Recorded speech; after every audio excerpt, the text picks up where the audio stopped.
Assalamualaikum warahmatullahi wabarakatuh. Perkenalkan, nama saya Anjeli Amnelia dengan NIM 2005911. Baiklah, kali ini saya akan mempresentasikan tugas komunikasi pemasaran saya yang berjudul Usaha Starbox. Usaha Starbox ini awalnya didirikan oleh mahasiswa psikologi, teman saya sendiri, dengan melihat adanya buket snack yang susah dibawa-bawa dan diletakkan. Nah, timbullah ide untuk membuat usaha ini di dalam box. Jadi, snack tersebut dimasukkan ke dalam box, ditata rapi, dan dikasih pita seperti hadiah pada biasanya. Starbox ini konsepnya hadiah di dalam box. Em, yang pada awalnya itu hanya isikan makanan, lambat laun isinya berubah menjadi bisa di-request menjadi barang seperti kacamata dan botol minum. Adapun target pasarnya yang awalnya mahasiswa dan siswa saja di sekitaran UNP sekarang sudah menyebar melalui akun TikTok dan media sosial lainnya. Eh, itu sedikit perkenalan tentang Starbox. Latar belakangnya usaha Starbucks ini ia terinspirasi dari buket tadi yang dimasukkan ke dalam box, hadiah berupa box yang berisi snack, dan lambat laun berganti menjadi barang seperti bisa di-request seperti kacamata dan botol minum, dihias dengan pita, dan diberikan kartu ucapan. Bentuknya sederhana namun elegan dan mewah dan mudah dibawa kemana-mana dengan harga yang cukup terjangkau. Selanjutnya rumusan masalahnya apa pemasaran yang bagus untuk produk Starbucks ini. Tujuannya agar mengetahui pemasaran yang bagus untuk produk Starbucks ini. Manfaatnya, sedangkan dari manfaat teori itu mengetahui jenis-jenis pemasaran yang bagus untuk produk Starbucks, sedangkan yang kedua mengetahui komunikasi pemasaran yang cocok. Yang selanjutnya itu manfaat praktisnya dapat mengaplikasikan pemasaran yang bagus untuk produk Starbucks. Adapun beberapa landasan teorinya, yang pertama itu model-model hierarki. Awalnya model ini diperuntukkan bagi penjualan manual, namun di sini untuk efektivitas periklanan. Selanjutnya itu model kemungkinan elaborasi. Di sini teori proses berganda menggambarkan perubahan bentuk sikap, di mana kita memproses rangsangan alasan penggunaan hasil dari perubahan sikap konsumen tersebut.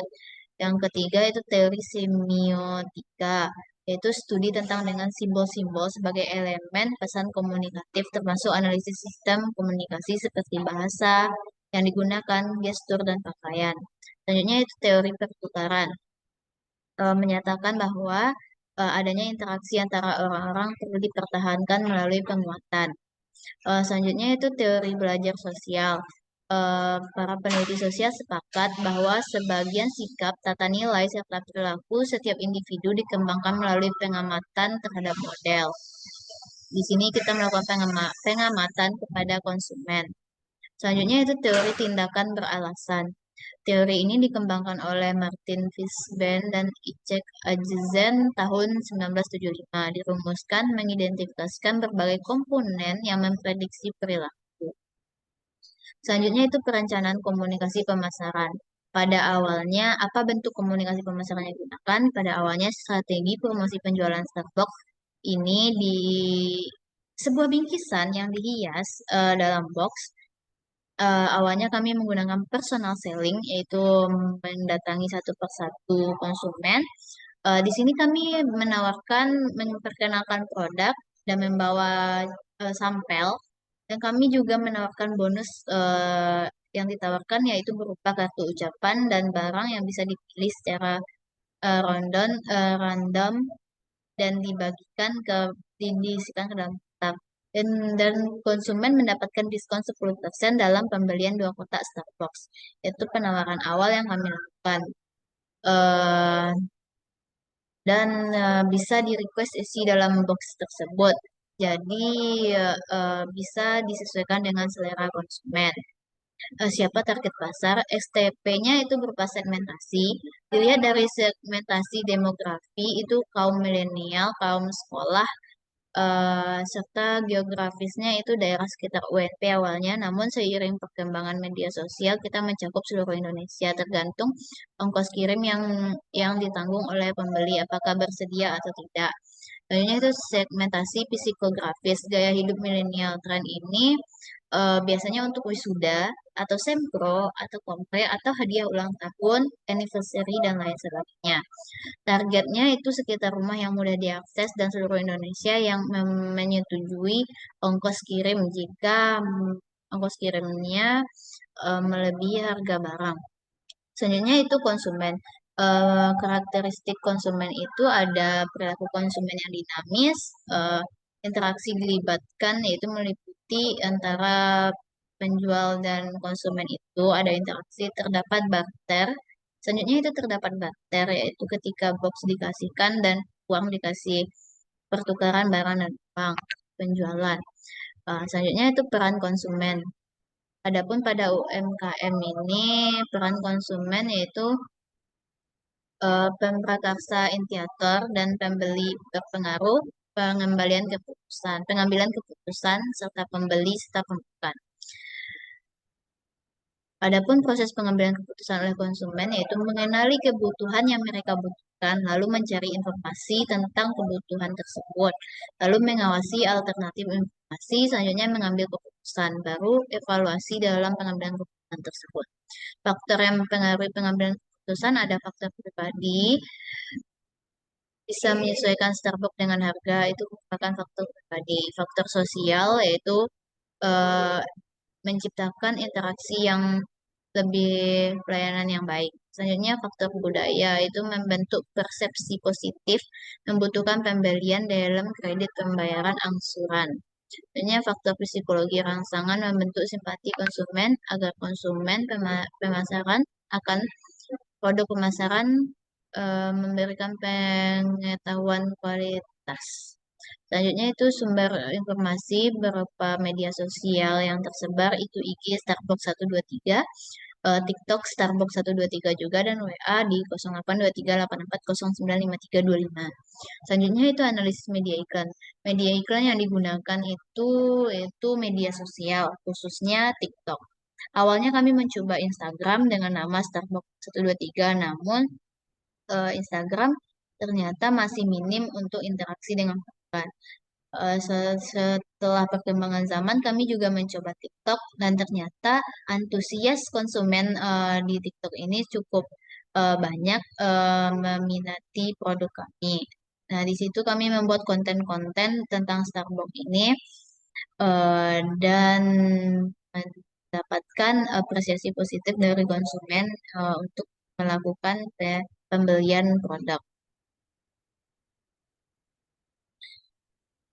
Selanjutnya itu anggaran biaya, rencana biaya. Jika kami menggunakan pamflet itu sekitar 1.000 satu pamflet. Jadi kami awalnya mencetak 50 lembar pamflet untuk dibagikan dengan total harga 50.000. Sedangkan biaya media sosial itu tidak ada atau gratis. Dengan omset penjualan dari produk ini itu 900.000. Adapun hasil dan pembahasan dari proposal tugas akhir ini yaitu yang pertama advertisingnya, desain iklannya. Kami menggunakan media sosial dan pamflet. Pamflet itu berisikan foto produk, harga produk, keunggulan produk, spesifik produk, kontak person, dan nama media sosialnya. Awalnya kami menggunakan iklan media elektronik berupa Instagram tadi dan TikTok. Dan yang paling banyak diminati yaitu TikTok. Keefektivitasannya itu kita tidak perlu berjalan menawarkan produk, namun kita bisa membuat berbagai macam konten menarik untuk menarik pelanggan dari rumah saja. Dan pelanggan bisa memesan secara online dan tidak menambah biaya baru lagi. Yang selanjutnya itu yang kita coba itu personal selling berupa penawaran satu persatu tadi di awal kami memberikan bonus berupa kartu ucapan dan bisa memilih barang random yang gratis di dalam box tersebut salah satunya. Dan kami memberikan diskon 10% untuk pembelian 2 kotak Starbucks ini. Ini penawaran khusus untuk personal selling yang kami lakukan. dilakukan dan kami membawa testimoni produk tersebut di dalam kotak. Jika pemesan memesan saat itu juga, maka akan ada keistimewaan tersendiri. Contohnya, request bisa tidak hanya barang di dalamnya, tapi juga request kotak dan pengantaran barang jika itu sekitaran UNP. Selanjutnya itu public relation yang kami coba hubungan dengan masyarakat. Bagaimana opini masyarakat berpengaruh pada citra positif. Hubungan dengan pemasok, suppliernya, kami menjalin hubungan dengan baik dengan pemasok. Masuk di sini kami membeli bahan baku dan peralatan dan perlengkapan itu dari Shopee biasanya, Shopee saja gitu. Jadi kami memilih satu toko di Shopee yang kira-kira menguntungkan bagi kami jika kami membeli barang di toko itu. Seperti boxnya dan bisa juga snack kami beli di Shopee dan eh, kacamata dan botol dan lainnya. Melalui media sosial itu IG dan Instagram tadi.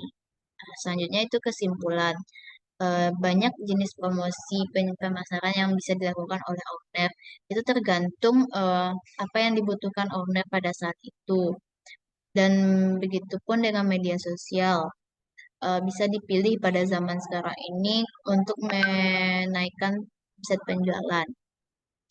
Adapun promosi yang kami pilih sangat pilih itu personal selling dan medianya itu media elektronik berupa IG dan TikTok.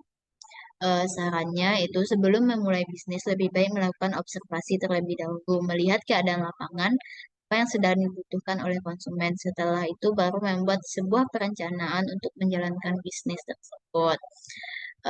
Adapun daftar pustaka dan lampiran foto dan terlampir di eh, file tugas akhir.